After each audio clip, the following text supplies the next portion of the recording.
actualidad, espectáculos, negocios, deportes, todo en TV Radio Miami, la nueva televisión.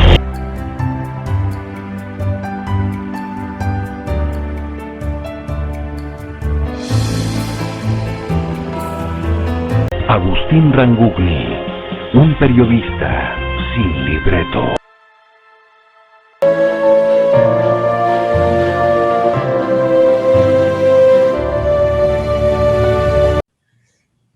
Ahora sí.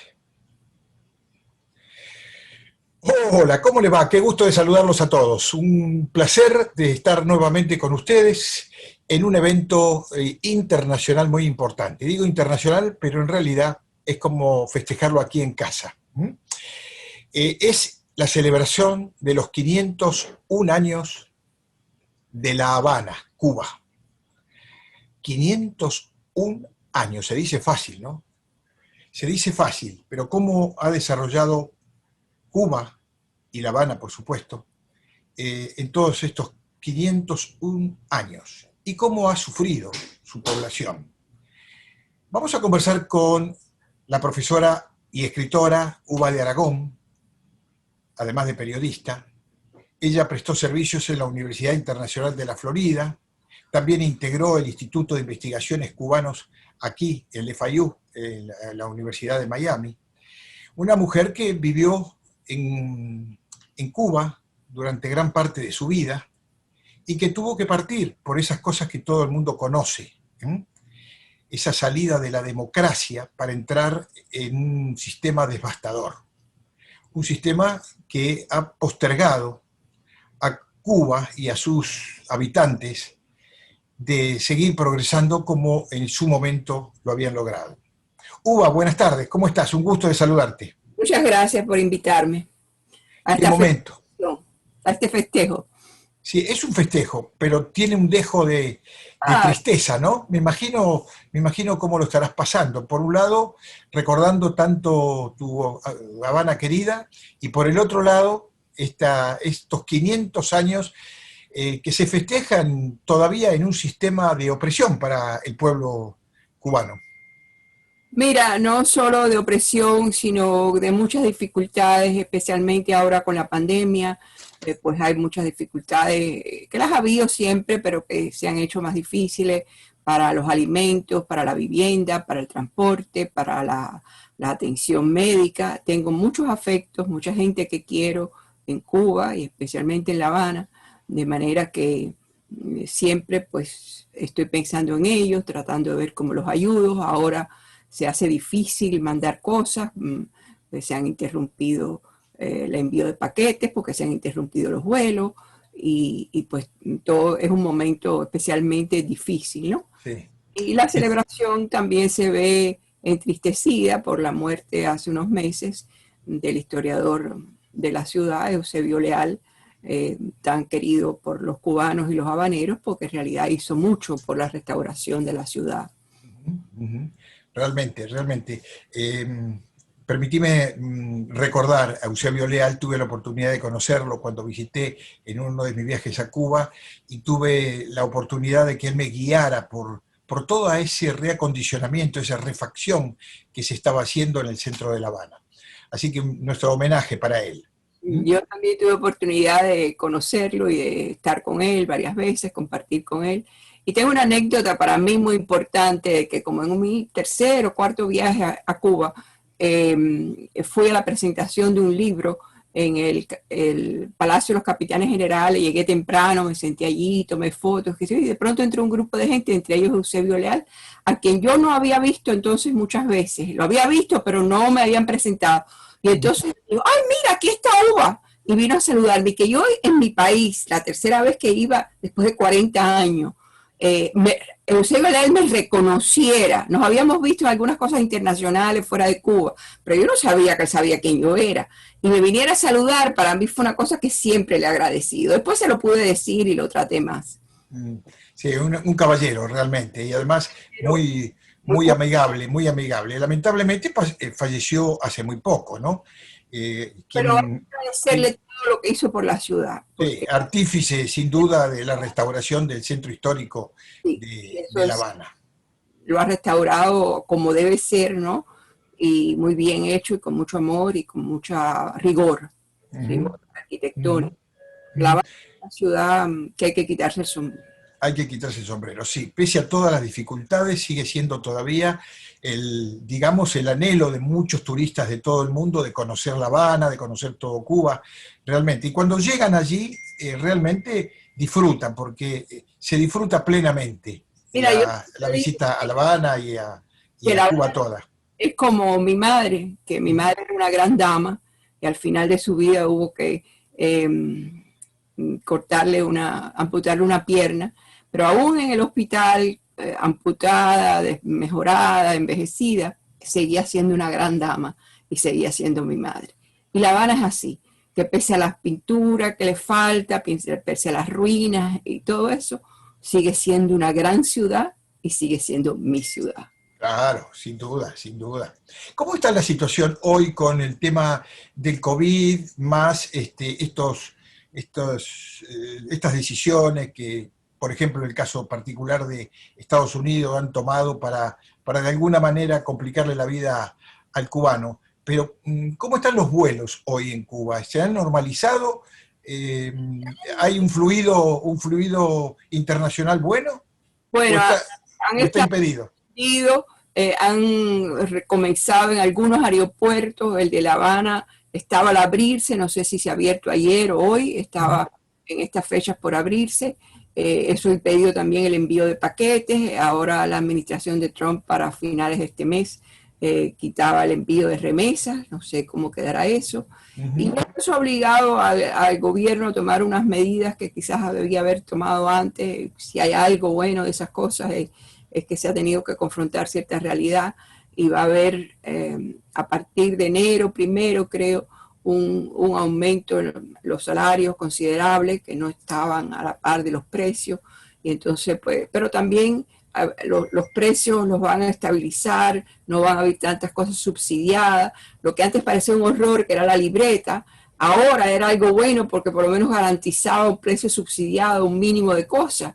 Ya van a quitar eso, entonces esos precios están altos y no están, entonces le van a dar, todo lo hacen complicado. Ayer estaba hablando con una persona de eso, entonces les van a dar 1.000 pesos cubanos en el mes de diciembre porque no van a subir los salarios hasta enero para que esos precios que van a regular a partir de diciembre primero los puedan comprar. Bueno, unos enredos que hacen, hay 3 monedas circulando, el peso cubano, la moneda convertible, el dólar, quieren unir la moneda, en fin, y claro, hay colas en todos los lugares. El otro día una foto de una cola para comprar detergente inmenso, una persona que tiene acceso a dólares y está bien económicamente, que no encontraba nada para desayunar, que no había leche, que no había jugo, que no había fruta, que no había cereal, que no había pan, que no había jalea, que no había mermelada, que no había nada, las cosas que uno normalmente puede desayunar, ¿no? Es una situación, Cuba ha pasado mucho, el periodo especial fue terrible, pero está pasando otra vez un momento difícil y se ve en las redes sociales que han aumentado mucho el acceso a internet, la gente quejándose, pero creo que hay una conciencia muy importante de parte del cubano que es mejor la negociación que la violencia. Y, bueno, sí. No, que siempre en nuestra historia todo lo hemos relacionado con la violencia y yo creo que ahora hay una conciencia de que ese no es el camino. Sí, sí. Yo creo que es muy bueno que respetemos que se puede vivir en paz, ¿no? Y pese a las circunstancias que a veces nos llevan a responder, ¿no? A reaccionar. Y me imagino que el cubano vive ese problema todos los días, las necesidades de adquirir un producto que no hay, comer los insumos básicos, es como para reaccionar. Y claro, sabemos que cuando las personas tienen que estar en el día a día y tienen que dedicar todo su tiempo a subsistir, pues no pueden pensar en cosas abstractas como la libertad, la democracia, etc. Pero ya hoy en día eso ha cambiado bastante porque hay mucho acceso a través de las redes sociales, a artículos, a sitios, etc. Y eso hace que, bueno, el cubano pues esté más informado que hace incluso 5 años, ¿no? También ya puede viajar más, tiene más contacto con su familia en el exterior. Antes las cartas demoraban 1 mes y medio, una llamada por teléfono te la daban por la madrugada, cuando estabas durmiendo. Cuba había caído como un hueco negro, no había Sí, sí. comunicaciones, y ahora ya la comunicación es mucho más rápida. Por WhatsApp se puede llamar abajo sin costo. Yo hablo con gente en La Habana continuamente, es una cosa impensable hace unos años, ¿no? Sí. Tengo muchos lectores en mi blog desde Cuba, así que las cosas en Sí, ese sentido. en los últimos 2 años yo viajé a Cuba, y tuve la oportunidad de compartir en una plaza cómo se junta la gente para poder acceder al Wi-Fi y poder hacer esas conversaciones con sus seres queridos que están en otros lados. Y realmente es apasionante escucharlos, ¿no?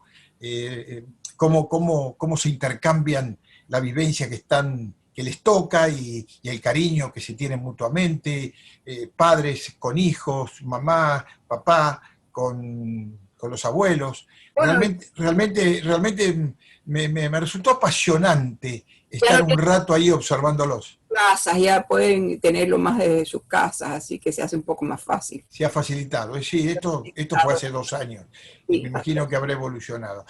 Las otras monedas, ninguna está prohibida, ¿no? Más allá del dólar, en este con el euro se puede manejar con cualquier moneda. Bueno, no creo, no estoy muy bien informada de esto. Sí, creo que sí, pero no en todos los lugares tú podrías pagar con euros, o creo que si pagas con euros, de todas maneras te dan el vuelto en otra moneda. Claro, Eh, sí. pero bueno, en un buen hotel sí puedes pagar con euros. Yo tienes que ir a una casa de cambio, no es que esté prohibida, pero no sé qué fácil es que circule en algunos lugares, en el mercado negro. No sé, el euro no sé. La gente sí quiere dólares porque hay miedo en este momento que el peso convertible, la moneda convertible, en realidad es como un papel de monopolio, es un dinero de juguete, es un dinero que no tiene valor en ninguna parte del mundo. Entonces, la gente tiene miedo que eso lo devalúen y ya no exista, y entonces quedarse con ese dinero. Así que todo el mundo quiere salir de ese dinero y comprar dólares. Es un momento de eso que hay un cambio en la moneda, ¿Mm? y uno se horroriza, pero no es la primera vez. No, claro, no, no. Colonial circulaba el Luis de francés, el centén español, el dólar americano y después el peso cubano. Y circulaban 4 monedas distintas. Lo que pasa es que no hay compaginación en los cambios y en el costo de las cosas y los salarios de las personas. Ese es el problema mayor. Hace falta, pero bueno, yo no soy economista. Y vamos a hablar de La Habana y yo quiero hablar de mi ¿Cómo ciudad. no? Hablámonos, porque tú conoces muy bien La Habana, la has estudiado seguramente, sigue los pasos, así que sería muy interesante escuchar tu reflexión sobre La Habana. Bueno, mira, creo que La Habana es una ciudad con una historia muy interesante que no te la puedo, nada más que voy a darte unas pinceladas, ¿no? Sí, La capital cubana empezó en el sur de la provincia, no al norte, por fin ajá, se asentó a orillas del río Almeiдар y por fin en 1519, en donde está ahora al lado de la bahía. Y ahí, en lo que ahora es el templete, en unas ceibas, en el 16 de noviembre de 1519, se hizo el primer concilio de la ciudad y fue la fundación formal de la ciudad.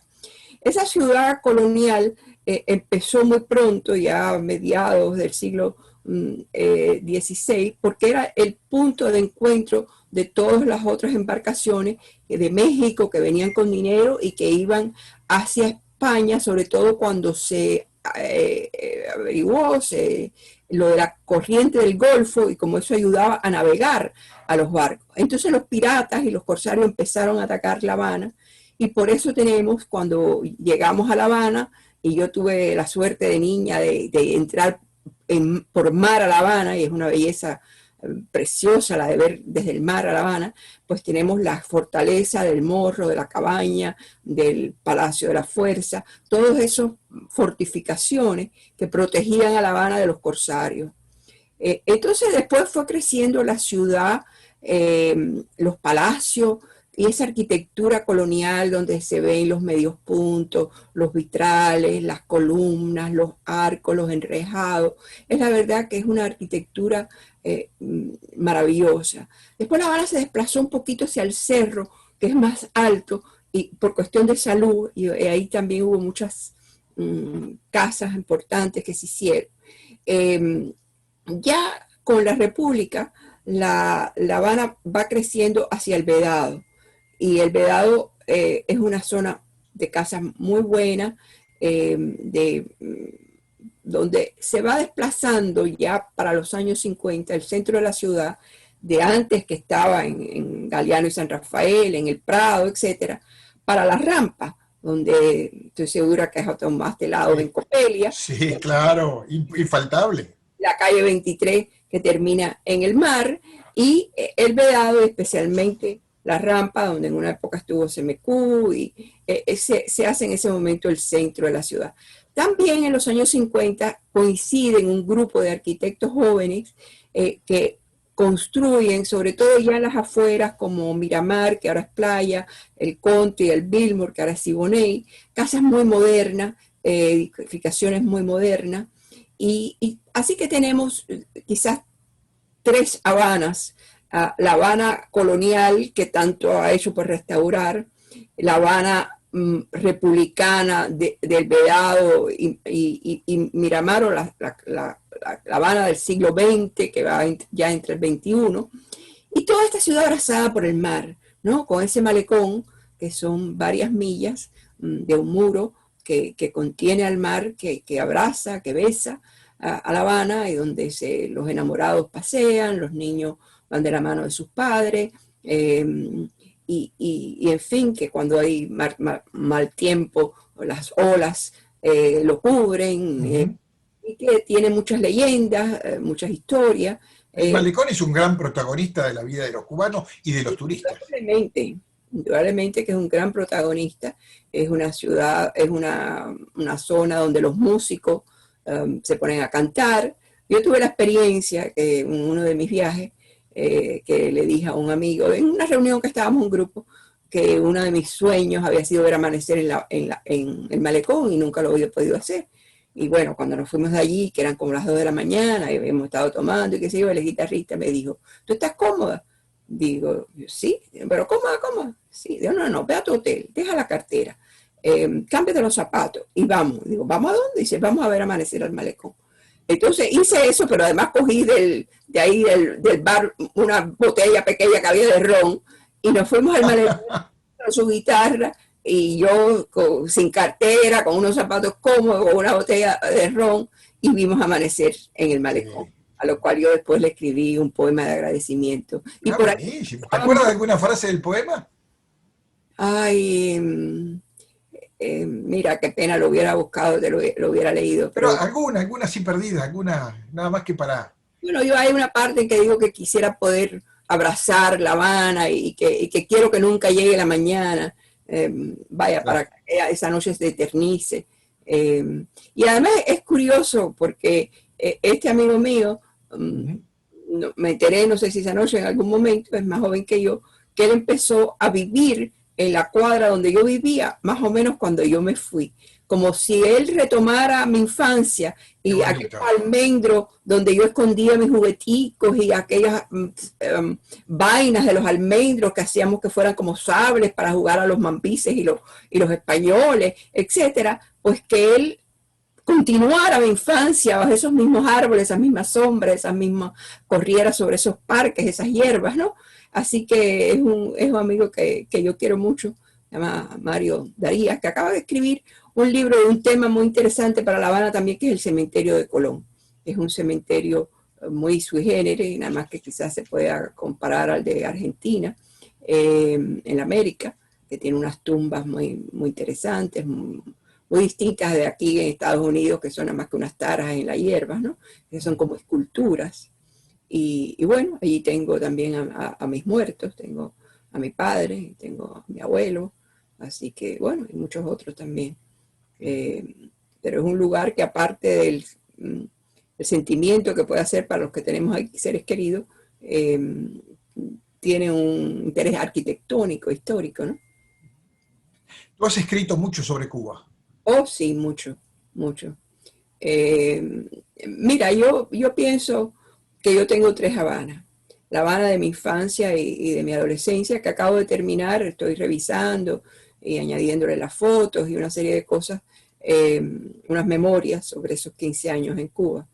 Mis colegios, mis amigos, bueno, todas las costumbres, todo el mar, todo lo que vive un niño, su relación con sus padres, con sus maestros, con el mar, con la ciudad, etc.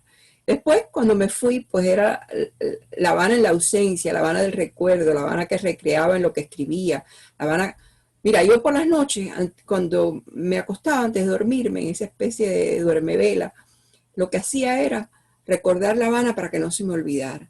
Recordaba cómo se iba de mi casa a casa de mi abuela, a mi escuela, a la consulta médica de mi padre, a la clínica donde mi padre, al cementerio, a La Habana Vieja donde estaban las tiendas, que se pasaba por la Beneficencia, que ahora es un hospital, para que no se me olvidara, porque no había fotos, no había videos, no había internet, no había nada, libros sobre La Habana, fotografías, Entonces, después está La Habana del regreso, yo regresé 40 años después. Y al día siguiente, lo primero que hicimos mi hermana que regresó conmigo y yo fue ir al cementerio. Y un pariente por mi familia paterna nos llevó a la tumba de nuestro padre. Y después yo quería ir a la de mi abuelo, el escritor Alfonso Hernández Catá. Y él me dijo, ¿tienes la dirección? Porque el cementerio de Colón es una ciudad y tiene calles, ¿no? Yo le dije, no, pero yo sé llegar. Me dijo, pero ¿cómo vas a saber llegar si esto es tan grande? Mira que es sábado y que cierra la oficina a las 12, tú sabes cuándo se enterraron para preguntar. Digo, no hay que preguntar, mira, ve por aquí, ve por ahí. Y sin preguntar, después de 40 años, llegué a la tumba de mi abuelo. En el tercer viaje que fui con mi hija, manejé. Y mi hija me decía, pero mami, ¿tú sabes dónde tú vas? Y yo sabía ir a los lugares, sabía ir. Y cuando una vez llevé estudiantes y les podía hacer historias, ya después no eran tantas cosas que había vivido como que había estudiado luego en los libros, ¿no? Claro. Y a veces incluso rectificaba días que decían cosas que no eran verdad, y una vez rectificaba uno porque estaba con mis alumnos y no podía permitir que le dijeran cosas que no eran. Y entonces yo pensé, decía, pero me dije, me equivoqué, así tan tranquilo, me equivoqué. Y nada, no le dio importancia y en realidad no la tenía, era cuestión de que estaba con mis estudiantes, no era una cosa seria y yo tenía que rectificar aquello, ¿no? Respecto del cementerio, tuve la oportunidad de recorrerlo, tiene obras artísticas realmente para destacarse, ¿no? Realmente vi cosas muy bonitas. Después también vi el Capitolio, el Gran Teatro de La Habana, estaban reparando todo. Supongo que ya habrán terminado con esas refacciones, debe haber quedado como una maravilla. Estuve, bueno, recorriendo y realmente La Habana es un lugar acogedor, es un lugar muy tranquilo, no es como las grandes ciudades donde de repente hay que cuidarse siempre de algo. No, la verdad que es un gusto visitar La Habana. Tenía una vida nocturna muy importante, ¿no? Tenía cabaret, tenía casino, etcétera, de la cual yo no disfruté porque me fui muy joven y tenía mucha música.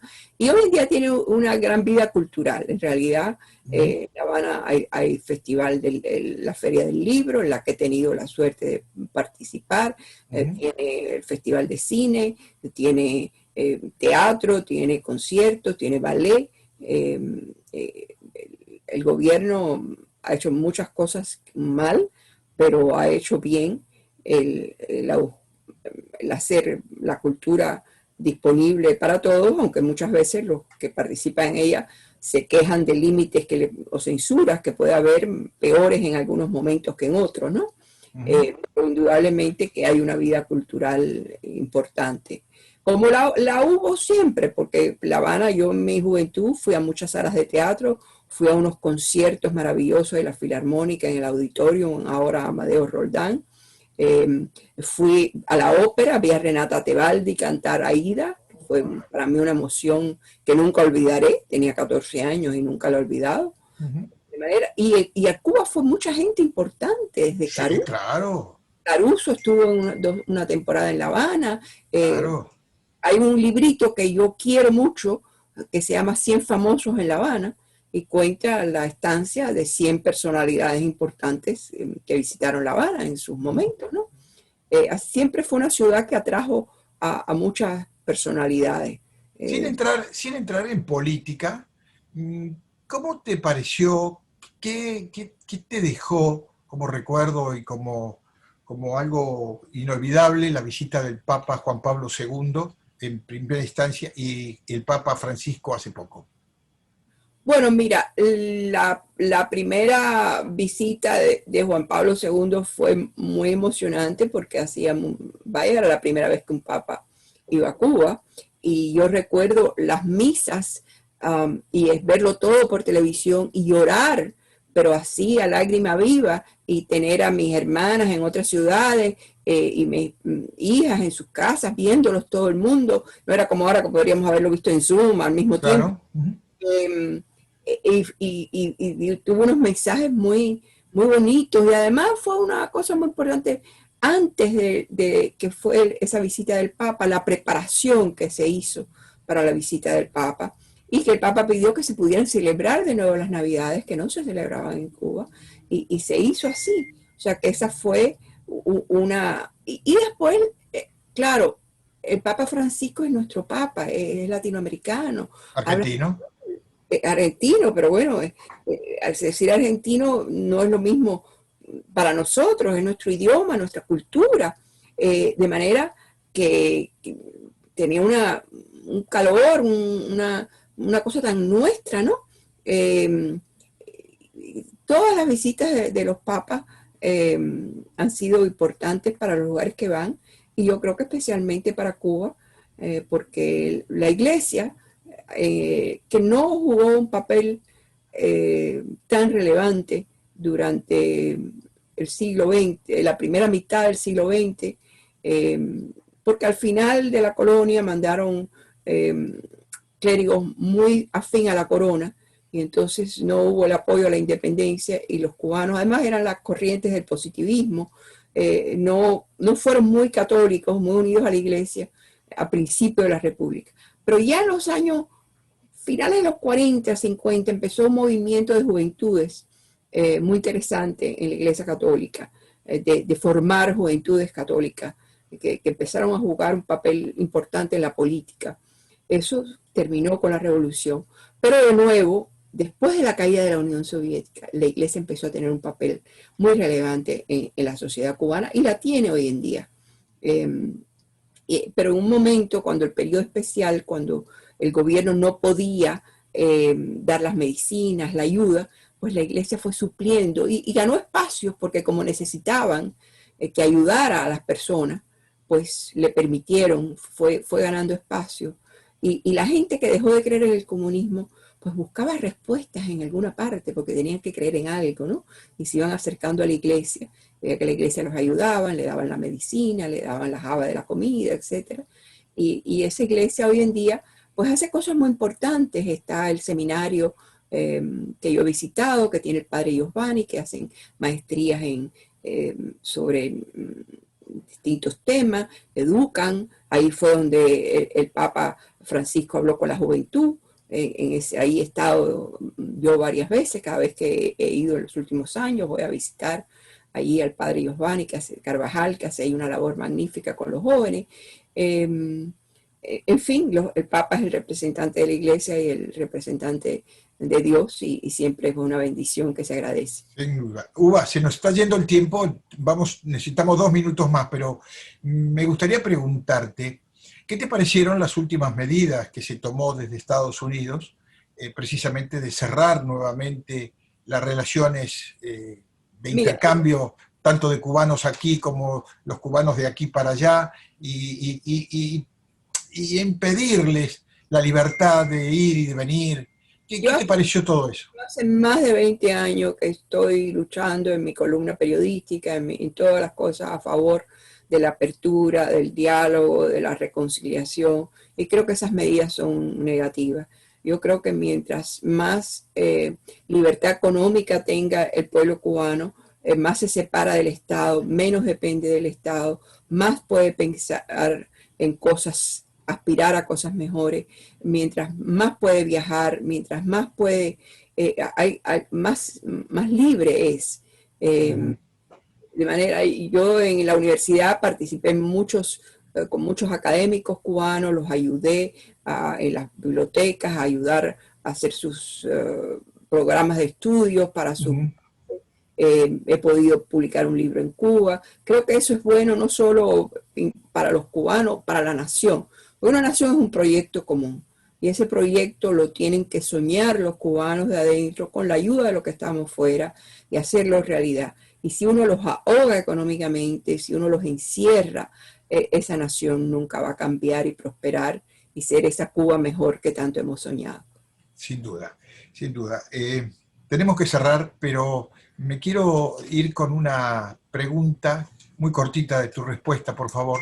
Más que nada tu sensación, tu impresión, ¿qué te dejó cuando el presidente Obama quitó el derecho de los pies secos y pies mojados a los que arriesgaban su vida cruzando el mar? Bueno, ese es un tema complejo, porque a uno como... Una frase. Bueno, si sirve para que los que queden en Cuba lleven los cambios y para que menos personas se ahoguen en el mar, entonces está bien. Eso no quiere decir que se le niegue la bienvenida a este país a los cubanos que necesiten asilo. Sí, coincido. Uva, realmente un placer y un orgullo, y además muchísimas gracias por esta generosidad de atendernos, de compartir. Y yo sé que te llena de emoción todo esto que toca tus recuerdos en Cuba, ¿no? Hoy es el cumpleaños de una gran dama que quiero mucho. Y ella me decía, ¿de quién? Digo, de una gran dama que tiene 501 años. ¿501 años? Digo, sí, La Habana, mi madre, mi ciudad. Así que una feliz cumpleaños. Y 501 años está más bella que nunca. Más bella que nunca. Uva, muchísimas gracias, un beso muy grande, y seguramente vamos a repetir estos encuentros, si tú lo permites, para hablar un poco más de otros temas que también influyen en la vida de los cubanos en Cuba. ¿Cómo no? Muchísimas gracias. A ti, adiós. Vamos a la pausa y venimos enseguida.